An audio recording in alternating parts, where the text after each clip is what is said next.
Hello friends, welcome back to my classes. Friends, there is a word suppose. It means मानो या अगर. But अगर मैं इसकी थर्ड फॉर्म सपोज्ड और इसके साथ एक preposition जोड़ दूं, सपोज टू बना दूं, तो ये एक रूल बन जाता है. And in today's class we are going to cover the same. और फ्रेंड्स, सपोज टू का जो मीनिंग होता है वो होता है उम्मीद किया जाना. अब ये उम्मीद किया जाना क्या होता है, हम किससे उम्मीद करते हैं, कैसे करते हैं, आज की क्लास में हम यही कवर करने जा रहे हैं.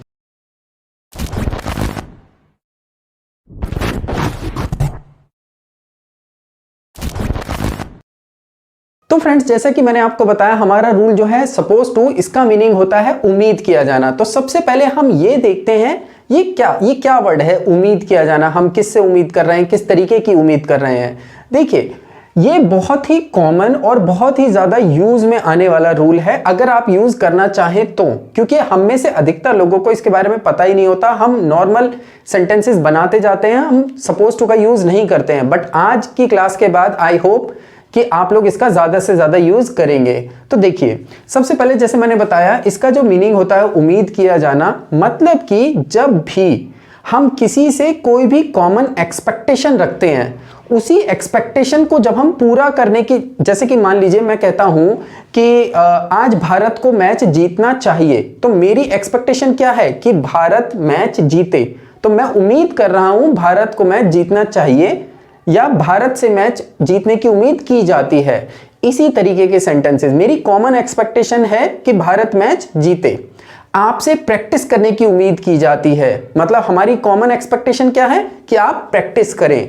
बच्चों से पढ़ने की उम्मीद की जाती है, तो बच्चों से पढ़ने की उम्मीद की जा रही है, कॉमन एक्सपेक्टेशन है. इट मींस आपको ज्यादा कंफ्यूज नहीं होना है, बस आपको इसी बात का ध्यान रखना है, जब भी कोई भी इंसान किसी व्यक्ति या वस्तु से कोई कॉमन एक्सपेक्टेशन रखता है, तब हम सपोज टू का यूज करते हैं. देखिए इसका रूल और फिर एग्जांपल देखेंगे. देखिए रूल बहुत ही इजी होता है. इसका रूल होता है subject plus helping verb. Helping verb क्या है, प्रेजेंट होगा तो इज एम आर का यूज करेंगे, पास्ट में वॉज वर और फ्यूचर के लिए विल बी का यूज करेंगे, plus suppose two plus verb की फर्स्ट फॉर्म प्लस ऑब्जेक्ट. अब इसके चारों रूल होते हैं, affirmative, negative, interrogative and WH family. Helping verb same रहेंगी, आप इसको समझ सकते हैं ठीक से. अब फ्रेंड्स, एक चीज और, अगर आप गौर करें तो ये थर्ड फॉर्म है सपोज की, सपोज्ड थर्ड फॉर्म है, और यहां पर हम फर्स्ट फॉर्म का यूज कर रहे हैं. अगर सेंटेंस पर गौर किया हो, जो मैंने अभी आपको समझाया कि कोई व्यक्ति किसी से उम्मीद करता है, मतलब कि ये पैसिव फॉर्म में चला जाता है, ये एक्टिव फॉर्म में नहीं होता. ये रूल ये पैसिव फॉर्म में होता है, इसीलिए यहां पर थर्ड फॉर्म. देखिए, अगर आप प्रेजेंट इंडेफिनिट या पास्ट इंडेफिनिट या फ्यूचर इंडेफिनिट का पैसिव देखेंगे, तो उसका रूल भी तो यही होता है. जो सब्जेक्ट होता है प्लस प्रेजेंट में इज एम आर, पास्ट में वॉज वर, फ्यूचर में will be, plus third form, verb की थर्ड फॉर्म आती है. अब यहां पर एक देखिए, सपोज किसी से उम्मीद करना भी तो एक वर्ब होती है, तो ये भी एक वर्ब है, ये तो दूसरी वर्ब है. और मैंने आपको पहले जब मैंने प्रेजेंट इंडेफिनिट टेंस कराया था, वहां पर मैंने बताया था जब भी दो वर्ब एक साथ आती हैं, तो जो भी होना होता है, second form, third form, ING, वो इसी के साथ होता है, दूसरी तो बस वैसी की वैसी रख दी जाती है. इसलिए यहां पर फर्स्ट फॉर्म का यूज कर रहे हैं, ना सेकंड फॉर्म, ना थर्ड फॉर्म, ना आईएनजी, कोई भी यूज नहीं कर रहे हैं हम. आई होप आपको समझ में आ रहा होगा. देखिए, और मैं इसको आपको एग्जांपल से समझाता हूं कि ये कैसे पैसिव बन रहा है. देखिए, तुमसे जीतने की उम्मीद की जाती है. अब देखिए, जीतेगा कौन, अगर आप इस सेंटेंस को गौर से देखेंगे तो जीतोगे तुम. भाई जीतोगे तो तुम, उम्मीद कोई और कर रहा है. जैसे मैंने भी एक और एग्जांपल लिया था, भारत से मैच जीतने की उम्मीद की जाती है, जीतेगा भारत, उम्मीद हम कर रहे हैं. मतलब कि जो व्यक्ति काम कर रहा है वो नहीं कर रहा है, वो नहीं बोलता इस सेंटेंस को, जो उनसे एक्सपेक्टेशन रखता है वो बोलता है. जैसे India is suppose to win, Bharat से मैच जीतने की उम्मीद कर रही है. देखिए, उसके घर पर उम्मीद होने की उम्मीद की जाती थी. घर पर कौन होगा, वो होगा, उम्मीद कोई और कर रहा है. मान लीजिए मैं अपने फ्रेंड से मिलने गया और मैं कहता हूं मैंने तो सोचा था या उम्मीद थी कि वो घर पर होगा, तो घर पर तो वो होगा, उम्मीद मैं कर रहा हूं. तो जब भी आप यहां पर देख सकते हैं कि जब भी काम कोई और करता है बट एक्सपेक्टेशन किसी और की होती है, तभी हम इस रूल का यूज करते हैं, और ये पैसिव फॉर्म में होता है, इसलिए यहां इसकी थर्ड फॉर्म का यूज किया जाता है.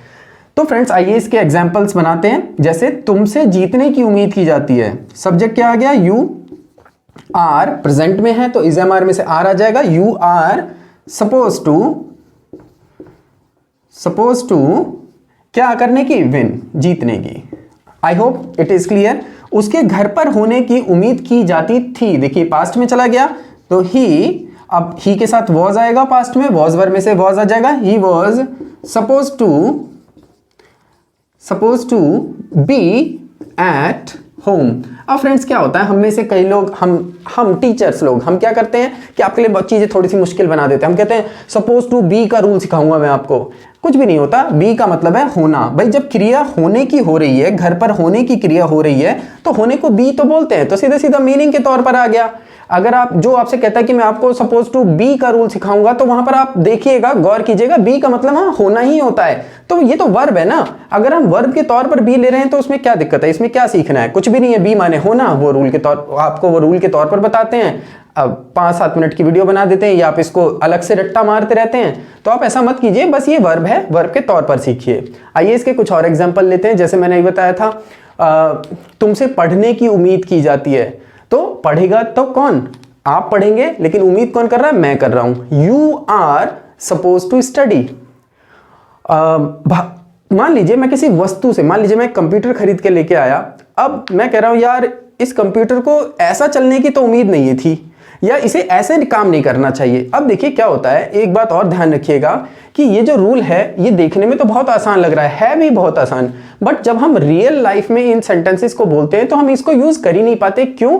क्योंकि रियल लाइफ में ऐसा कौन बोलता है, तुमसे जीतने की उम्मीद की जाती है, तुमसे पढ़ने की उम्मीद की जाती है, ऐसा तो कोई भी नहीं बोलता। हम तो ऐसे बोलते हैं अरे यार तुम्हें पढ़ना चाहिए, आज जीतना है तुम्हें, हम इस तरीके से बोलते हैं। तो ये चाहिए पे चला जाता है, ये ना के बाद है पे चला जाता है, हैज टू हैव टू में चला जाता है, तो हम उन्हीं से बना देते हैं। बट हमें ऐसा नहीं करना चाहिए। जब भी हम किसी से किसी काम को करने की उम्मीद करें तो हमें सपोज टू का यूज करना चाहिए।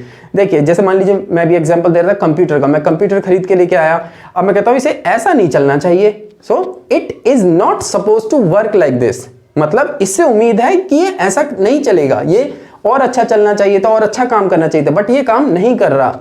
मान लीजिए मैं कहता हूं, एक एग्जांपल और लेते हैं, you are suppose to subscribe my channel, आपसे मेरा चैनल सब्सक्राइब करने की उम्मीद की जा रही है। लेकिन हम ऐसा बोलते थोड़ी हैं, मैं तो ये बोलता हूं कि प्लीज मेरा चैनल सब्सक्राइब कर दीजिए, बट आपको वहां पर सेंस समझनी पड़ेगी कि मैं उम्मीद कर रहा हूं, मेरी एक कॉमन बेसिक एक्सपेक्टेशन है कि आप मेरा चैनल सब्सक्राइब करेंगे। सो आई होप आपको ये एग्जाम्पल्स और ये रूल इजीली समझ में आया होगा।